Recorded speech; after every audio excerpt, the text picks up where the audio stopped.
Coucou mes très chers auditeurs, j'espère que vous vous portez au mieux, du moins dans la mesure du possible actuellement. Nous vivons un moment tristement historique et je ne pouvais dans ces conditions conserver le format actuel du podcast.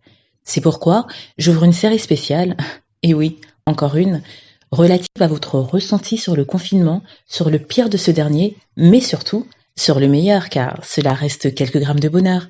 Allez, c'est parti. Quelques grammes de bonheur. Quelques grammes de bonheur. Quelques grammes de bonheur. Quelques grammes de bonheur. Quelques grammes de bonheur. Quelques grammes de bonheur. Quelques grammes de bonheur. Quelques grammes de bonheur. 4 grammes de bonheur. Bonjour ou bonsoir, quelle que soit l'heure, bienvenue à tous. Aujourd'hui, nous sommes avec Sébastien, 34 ans, qui réside à Guyancourt et qui est éducateur spécialisé. Bonjour Sébastien, comment vas-tu ? Ça va, comme un jour de fin de semaine, donc ça va, on est là. Tu résides à Guyancourt, comment s'appellent les habitants de cette ville ? Je crois que c'est les Guyancourtois, je crois.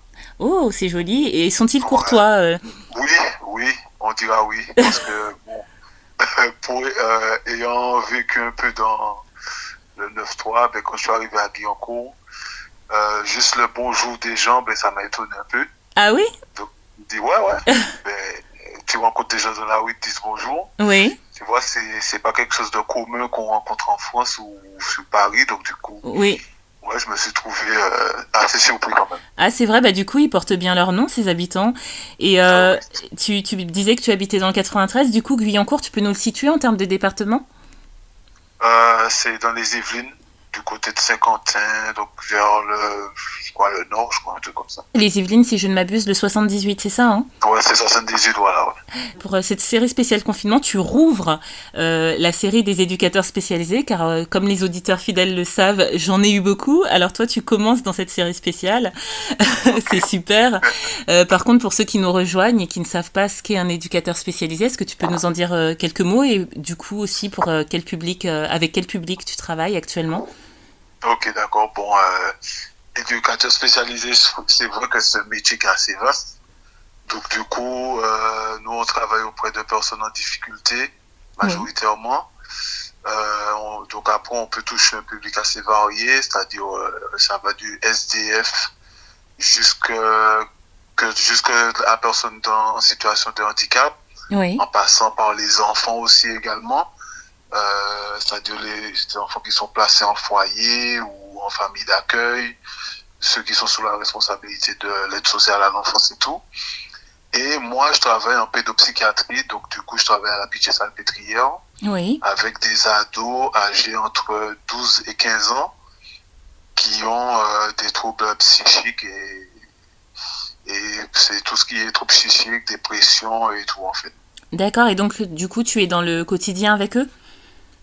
Oui, voilà. Je suis au quotidien. C'est vrai qu'eux, ils sont hospitalisés. Donc, du coup, par rapport à nos horaires, nous, on est là du lundi au vendredi. Et le week-end, c'est les soignants qui sont avec eux, quoi. D'accord.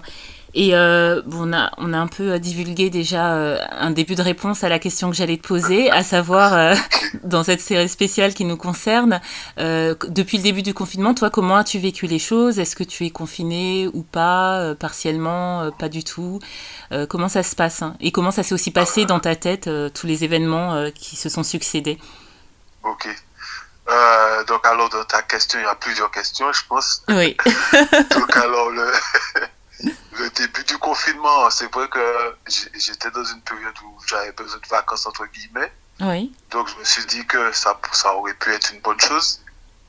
Sauf que, c'est tombé, je crois, un week-end, du coup. Donc, le confinement, je l'ai bien vécu. Ensuite, j'ai repris mon service, puisque, étant considéré comme du personnel soignant, nous, on n'est pas forcément confinés. Oui. Donc, du coup, moi, je travaille sur mes horaires normales. Et après, le week-end, une fois que je rentre, là, je sors plus, quoi. Mais, ouais. Et comment moi, je le vis? En vrai, je le vis bien, puisque contrairement à ceux qui sont confinés, normalement, j'ai la possibilité d'aller au travail. Donc, je côtoie du monde, je vois le personnel avec qui je travaille. Tu vois, ça fait quand même un échange. Oui. Et ensuite, au quotidien, vu qu'on est avec les patients, moi, je suis avec des ados. Donc, ça demande quand même certaines activités et tout. Donc je trouve que ça casse pas du quotidien, quoi. Donc ce D'accord. côté-là, je l'aime bien, donc ouais. Et Je trouve que je le vis pour oui, l'instant. pardon, excuse-moi. Et parce que donc ça c'est de ton côté, mais au niveau de ta famille, peut-être des parents, ou si tu as une famille aussi femme-enfant, Ok. comment ça s'est passé? Est-ce que eux, du coup, ils sont confinés? Est-ce que tu t'es inquiété pour eux? Pas du tout. Ben, moi, je m'inquiète plus pour certains membres de moi. J'ai ma famille ici, du Oui, coup, à la maison. Eux, ils sont confinés vraiment. Donc, à part aller faire les courses, ça fait peut-être une sortie, mais on ressent quand même un certain manque pour les enfants où ils voient pas leurs copains. Et en fait, ils rentrent dans une routine, quoi. Jeux vidéo, parfois. Après, on a les difficultés qu'on rencontre, c'est-à-dire quand il y a la tonne de devoirs scolaires, ça demande une organisation aussi. oui. Et voilà, quoi. Et Tu... après, c'est vrai que de mon côté, j'ai ma mère qui est aux Antilles avec ma grand-mère. Donc, du coup, qui sont déjà assez âgées. Donc, j'essaye d'appeler régulièrement et elle-même, elle m'appelle pour savoir comment ça se passe et on prend des nouvelles plus régulièrement que d'habitude, quoi. Et dans tout ce que tu viens de nous décrire, qui est assez large et pour lesquels on pourrait poser encore beaucoup de questions, quel est le pire du confinement pour toi dans tout ça? Euh, je sais pas si un pire, j'essaye de relativiser un peu pour tout. Le pire, bon, serait pour moi de ne pas pouvoir sortir, quoi. Oui, Après, et c'est vrai que parfois je me dis que bon, j'aurais pu trouver une activité, mais on se retrouve limité justement dans ce qu'on peut faire. oui. Donc ouais, je pense que le pire pour moi, c'est d'être trop limité en fait. Mais à part ça, j'essaie de relativiser un max quand même. Et comment dire ça, je trouve que le confinement parfois peut nous amener à vivre autrement. C'est-à-dire on n'est pas dans un système de consommation là pour l'instant. Bon, après, quand ça va reprendre, je pense que on va retomber dans nos travers, mais je trouve qu'au niveau consommation, on consomme un peu moins.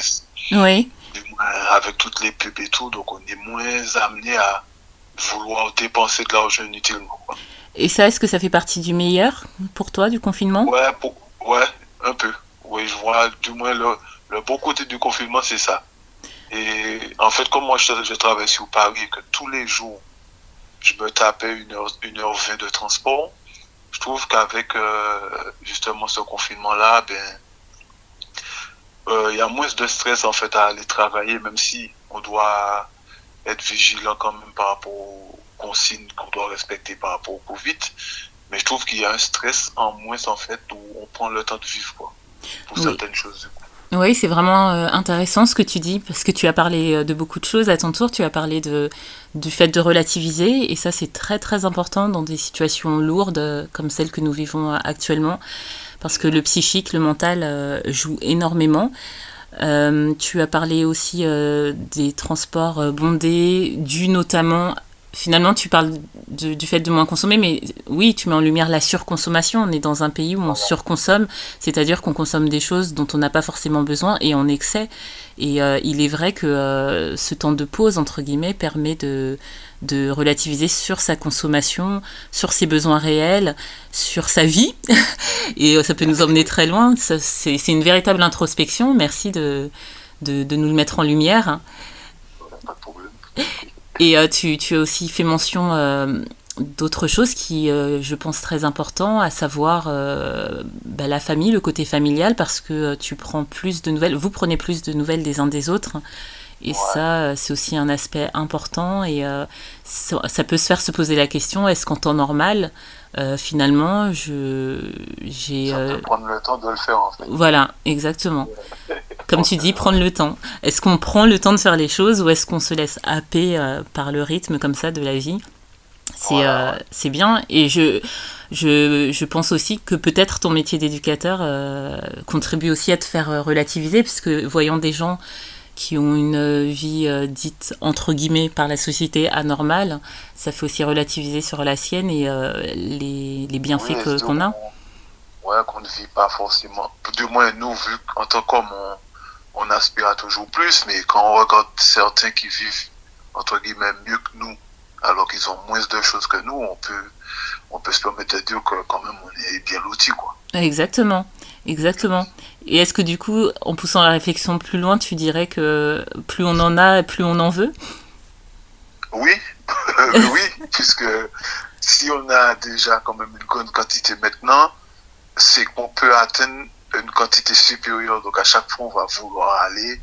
Et au final, on n'a pas forcément besoin de tout ça, quoi, en fait. Ouais. Puisqu'on passe sur certaines choses essentielles, je pense, qui sont basiques, mais fondamentales quand même pour vivre, quoi.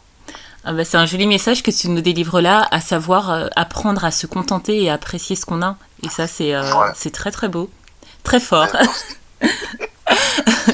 Bah, écoute, je te remercie pour les éclairages que tu as pu nous donner, pour avoir accepté de partager cette tranche de vie.